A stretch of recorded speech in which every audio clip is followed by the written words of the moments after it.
Ето какви прекрасни кътчета има навсякъде. Дори в центъра на града можете да намерите прекрасно място, където да се настроите за успешен ден.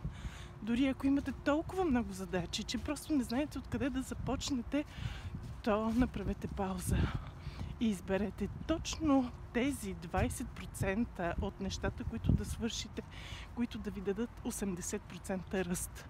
Не е нужно да препускате в своите задачите, които сами слагате, или задачите, които ви дават. Просто е така, за да свършите нещо. Вършете това, което е полезно за колкото се може повече хора. Това, което ви носи удоволствие, това, което ви надгражда. И се чувствайте на върха в една вибрация на благодарност и любов.